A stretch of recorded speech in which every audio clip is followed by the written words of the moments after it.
नहीं, देखिए, आज की प्रेस वार्ता आप सभी लोगों को इसलिए बुलाया गया है कि जैसा आप लोग जानते हैं कि SIR जो स्पेशल इंटेंसिव रिवीजन है हमारा 2025 में, वो भारत निर्वाचन आयोग के निर्देशों के क्रम में चल रहा है इस टाइम पे उत्तर प्रदेश में। इसमें जो टाइमलाइंस हमने आप लोगों से शेयर की है कि 4 तारीख से ये स्टार्ट होकर अगले 4 दिसंबर 2025 तक इसमें गणना प्रपत्र BLO द्वारा सभी जगह पर सभी जो हमारे वोटर लिस्ट में वोटर्स हैं उनके गणना प्रपत्र बांटे जाएंगे डोर टू डोर जाके, और उनको कलेक्ट किया जाएगा। और कलेक्ट करने के उपरांत BLO ऐप के माध्यम से वो उसको अपलोड किया जाएगा और उसी के अनुसार 9 दिसंबर 2025 को हम लोगों के द्वारा ड्राफ्ट वोटर लिस्ट पब्लिश की जाएगी। इसमें सभी BLOs को ये स्पष्ट निर्देश दिए गए कि आप सभी के घर जाएं, सभी के गणना प्रपत्र दें और 100% डिस्ट्रीब्यूशन करके और सभी डिटेल्स उसमें भरवा के अच्छे तरीके से और उनकी मदद करके तो इसको टाइमली कलेक्ट करें। इसके अलावा गणना प्रपत्र के अलावा इस समय पे जो हमारे इन्यूमरेशन का पीरियड चल रहा है 4 नवंबर से 4 दिसंबर तक का, उसमें और कोई दस्तावेज़ या और कोई अभिलेख BLO के द्वारा नहीं कलेक्ट होने। इन सब के इन्यूमरेशन फॉर्म के कलेक्शन के बेसिस पे हमारी ड्राफ्ट वोटर लिस्ट हम लोग पब्लिश करेंगे और उसके उपरांत जो भी दस्तावेज़ की या अभिलेख की कमी किसी वोटर या इलेक्टर को है और उसको देना है तो उनको प्रॉपर फॉर्मेट में हमारे द्वारा नोटिस जारी होंगे और उनसे उन अभिलेखों की मांग की जाएगी जो वो अपने क्लेम्स एंड ऑब्जेक्शन पीरियड में फाइल कर सकते हैं और आगे दावे आपत्तियों का निस्तारण उसी प्रकार किया जाएगा।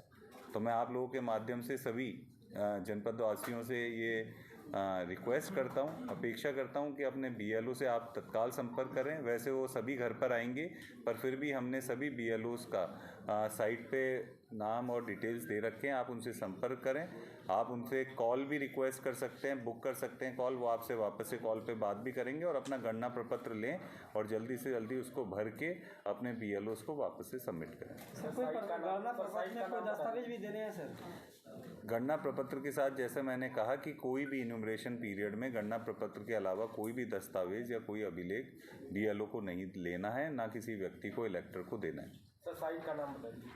हमारी जो voters.eci.gov.in हमारी एक साइट है जिस पे सभी वोटर लिस्ट जो 2003 ये जो स्पेशल इंटेंसिव रिवीजन चल रहा है 2025 में, इससे पिछला SIR हमारा 2003 में हुआ था जिसमें वो सारी वोटर लिस्ट हमने BLO को दी है। और अगर किसी व्यक्ति को 2003 की वोटर लिस्ट रेफ़र करनी है तो इस साइट जो मैंने बोली है कि voters.eci.gov.in पे जा सकते हैं और वहाँ से भी देख सकते हैं।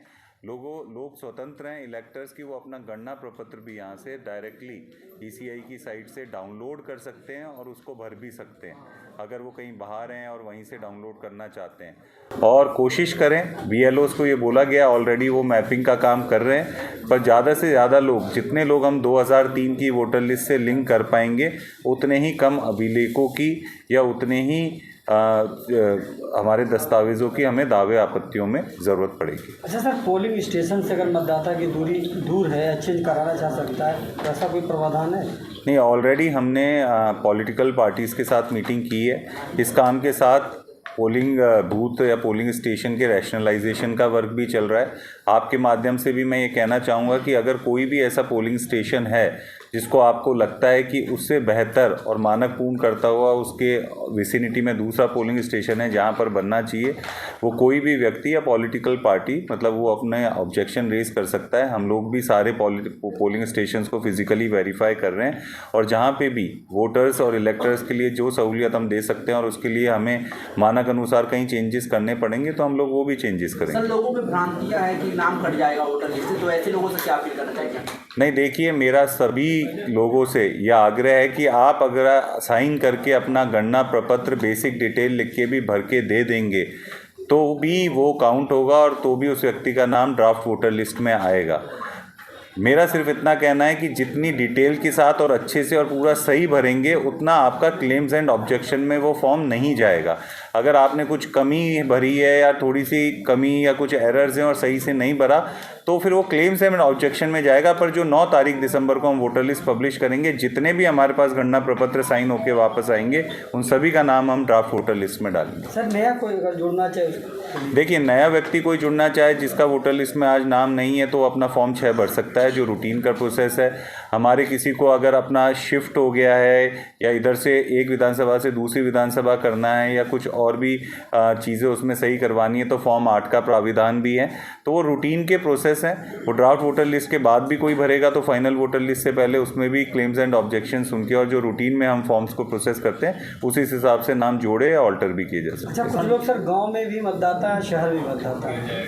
नहीं, देखिए मतदाता हर किसी को अपना वोट डालने का अधिकार सिर्फ एक ही जगह है। तो मेरी सभी लोगों से, हम लोग अपने लेवल पे तो चेक कर ही रहे हैं ऑलरेडी। भारत निर्वाचन आयोग द्वारा समय समय पे और सॉफ्टवेयर के माध्यम से डुप्लीकेट वोटर लिस्ट की, जो हम कहते हैं कि DSEs हैं, डेमोग्राफिक सिमिलर एंट्रीज, PSEs हैं, फोटो सिमिलर एंट्रीज, ये हमें रूटीन में मिलती है और हम नोटिस दे के लोगों से उसका निराकरण करते हैं। और इसके उपरांत भी अगर कुछ लोग अभी भी ऐसे हैं तो मेरा आग्रह है कि फॉर्म 8 भर के, और आपको जहाँ पे भी अपना रखना है वोट वहाँ पे आप रखें और रेस्ट वोट को अपना डिलीट करवाएं। सर किसी मकान नंबर में 50 लोग वोटर हैं और 40 लोग बाहर हैं, 10 लोग घर पे हैं, तो उनका कैसा रहेगा? नहीं, देखिए ये मतलब ये एक हमारे पास वो भी है, अपॉर्चुनिटी भी है कि जब हम फॉर्म्स भर रहे हैं और गणना प्रपत्र भर रहे हैं तो जो डिटेल सही नहीं थी उसको भी BLO आप सही कलेक्ट कर लें। मकान नंबर कहीं पे 0 थे तो उसको मकान नंबर अगर है तो वहाँ कर लें। और अगर किसी मकान में जेन्युइनली कुछ लोग बाहर काम करते हैं और अभी नहीं है तो उनके रिलेटिव्स भी उनका गणना प्रपत्र लेके भर के वापस कर सकते हैं। वो उनके रिलेटिव मतलब मदर, फादर या जो भी उनके क्लोज फैमिलीज हैं, तो उनके द्वारा भी हम लोग वो गणना प्रपत्र कलेक्ट कर लेंगे।